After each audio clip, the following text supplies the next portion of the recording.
فرمایا کہ اس کے حضور استغفار کرو، وہ آسمان سے بارشیں نازل کرے گا، تمہیں بیٹے بھی دے گا، تمہیں مال بھی دے گا، لہلہاتے باغ بھی ہوں گے، چلتی نہریں بھی ہوں گی، معیشت کا پہیہ چل جائے گا اگر تم اللہ سے ڈرنے والے بن جاؤ گے۔ تو آج ہم کہتے ہیں یہ ہو فلاں ماہر اور فلاں شخص ہو تو پھر ہماری معیشت بہتر ہو سکتی ہے۔ اللہ نے کہا استغفار کرنا سیکھ لو، میں تمہارے لیے رحمتوں کے دروازے کھول دوں گا، رحمتوں کے در کشادہ کر دوں گا، پیچیدگیاں ختم ہو جائیں گی، مشکلیں آسان ہونے لگیں گی اگر تم اللہ سے ڈرنا سیکھ جو، اس کے حضور استغفار کرنا سیکھ جو۔ اور اگر تم ایسا نہیں کرو گے تو تمہارے اوپر نیچے سے عذاب نازل ہوگا۔ وَهُوَ الْقَادِرُ، وہ اس بات پہ قادر ہے، ان یبعث علیکم عذاباً، کہ وہ تمہارے اوپر عذاب نازل کرے، تمہارے اوپر سے، تمہارے نیچے سے۔ اللہ اکبر۔ اوپر کا عذاب کیا ہے کہ آسمان سے پتھر برسیں، نیچے کا عذاب کیا ہے زلزلے آئیں، یا پھر زمین فصل دینا چھوڑ جائے، زمین بنجر ہو جائے، یہ نیچے کا عذاب ہے۔ حضرت عبداللہ ابن عباس رضی اللہ تعالیٰ عنہ فرماتے ہیں اوپر کا عذاب یہ ہے تمہارے حکمران نااہل ہوں، اور نیچے کا عذاب یہ ہے تمہاری اولاد نافرمان ہو جائے۔ یہ اوپر اور نیچے کا عذاب ہے جس میں تمہیں مبتلا کر دیا جاتا ہے۔ یہ کب ہوتا ہے؟ جب تم اللہ کے حکموں کے نافرمان ہو جاؤ۔ جب چند لوگ اللہ کے نافرمان ہو جاتے ہیں تو پھر ان چند لوگوں کو انفرادی اذیتوں میں اور مشکلات اور پیچیدگیوں میں مبتلا کیا جاتا ہے۔ لیکن جب کوئی قوم من حیث المجموع اللہ کے حکموں کو توڑتی ہے اور اس کے حکام سے روح گردانی کرتی ہے تو پھر پوری قوم کو مشقتوں میں، اذیتوں میں، تکلیفوں میں مبتلا کر دیا جاتا ہے۔ اس کا علاج کیا بتایا؟ استغفار۔ حضرت نوح علیہ السلام نے جو اپنی قوم سے کہا تمہیں مال بھی ملے گا، تمہیں دولت بھی ملے گی، تمہیں بیٹے بھی ملیں گے، سرسبز جو ہے وہ باغات بھی نصیب ہوں گے، ان کی شاخیں پھلوں سے لدی ہوئی ہوں گی، چلتی ہوئی نہریں اور برستی ہوئی بارش، ساون کے نچڑتے ہوئے بادل، اور ماحول کی خنکیاں اور خوبصورتیاں اور جمال اور لہلہاتے ہوئے سبزے، اور تمہارے اوپر ہر طرح کی عنایات برسیں گی اگر تم اللہ سے ڈرنا سیکھ جاؤ گے اور اللہ کے حضور استغفار کرنا سیکھ جاؤ گے، تمہیں خوشحال اور خوبصورت زندگی عطا کر دی جائے گی۔ اللہ اکبر۔ لیکن اگر تم ایسا نہیں کرو گے تو تمہاری معیشت تنگ کر دی جائے گی۔ استغفار کریں، تقوی کے خوگر ہو جائیں، شکر کرنے کی عادت ڈالیں۔ جو شکر کرتے ہیں اللہ تعالیٰ ان کو اور زیادہ عطا فرماتا ہے، دنیا میں بھی اور آخرت میں بھی۔ اس طرح دوسروں کی پریشانیاں دور کریں، اللہ آپ کی پریشانیاں دور کرے گا۔ بانٹنے کا مزاج پیدا کریں، آپ کے پاس جو بھی ہے بانٹ دیں، علم ہے تو بانٹیں، خوشیاں ہیں تو بانٹیں، آپ کے پاس دولت ہے تو لوگوں کے دکھ اس دولت سے دور کرنے کی کوشش کریں۔ جب آپ بانٹنا شروع کر دیں گے تو آپ کا رب آپ کو عطا کرنا شروع کر دے گا۔ یہ بات ہو نہیں سکتی کہ انسان کی زندگی میں مشکل نہ ہو۔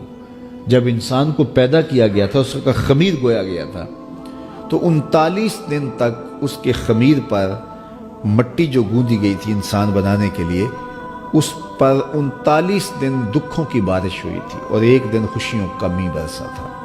تو انسان کی زندگی میں خوشیاں اور غم اس تناسب سے ہیں۔ لَقَدْ خَلَقْنَا الْإِنسَانَ فِي قَبْضٍ، انسان کی زندگی مشقتوں کا مجموعہ ہے، حالات کی تلخیوں کے سے مقابلہ کرنا پڑتا ہے۔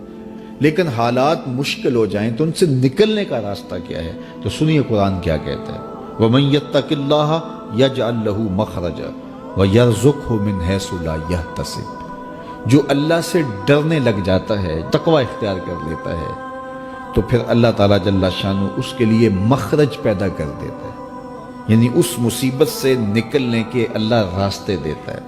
یہ اس شخص کا مقصوم ہے جو اللہ سے ڈرتا ہے۔ اس پر مشکلات اس پہ بھی آتی ہیں، یہ نہیں کہ اس پہ مشکلات نہیں آتی، زندگی کی مشکلات کا وہ بھی شکار ہوتا ہے، لیکن جو ہی مشکلات آتی ہیں ان مشکلات سے نکلنے کا اللہ اسے راستہ بھی عطا کر دیتا ہے۔ اور دوسری بات، وَيَرْزُقْهُ مِنْ حَيْثُ لَا يَحْتَسِبُ، اللہ اس کو وہاں سے رزق دیتا ہے جہاں سے اسے گمان بھی نہیں ہوتا، وہاں سے رزق دے دیتا ہے۔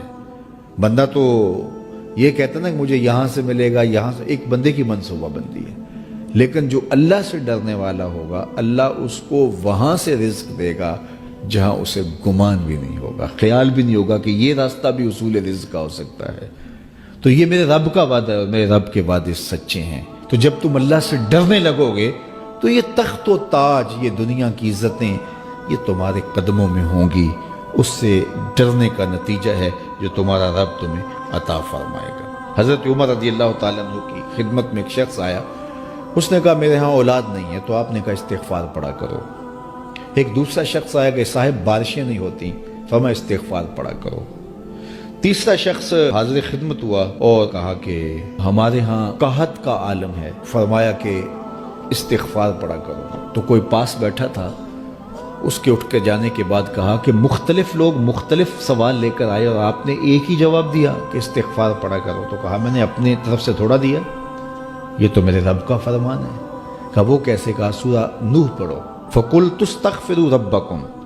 حضرت نوح علیہ السلام نے اپنی قوم سے کہا کہ اپنے رب کے حضور استغفار کیا کرو، اِنَّهُ كَانَ غَفَّارًا۔ اس کا نتیجہ کیا ہے؟ جب تم استغفار کرو گے تو وہ تمہارے گناہ بخش دے گا۔ ایک تو فائدہ اس کا یہ ہوگا، وَيُرْسِلِ السَّمَاءَ عَلَيْكُمْ مِدْرَارًا، آسمان سے موسلادھار بارشیں بھی برسیں گی، وَيُمْدِدْكُمْ بِأَمْوَالٍ وَبَنِينَ، اور اللہ تمہیں استغفار کی برکت سے مالا مال بھی کر دے گا، وَبَنِينَ، اور تمہیں بیٹے بھی عطا کرے گا، وَيَجْعَلْ لَكُمْ جَنَّاتٍ وَيَجْعَلْ لَكُمْ أَنْهَارًا، تمہیں باغ بھی عطا کرے گا اور تمہیں چلتی ہوئی نہریں بھی عطا فرمائے گا۔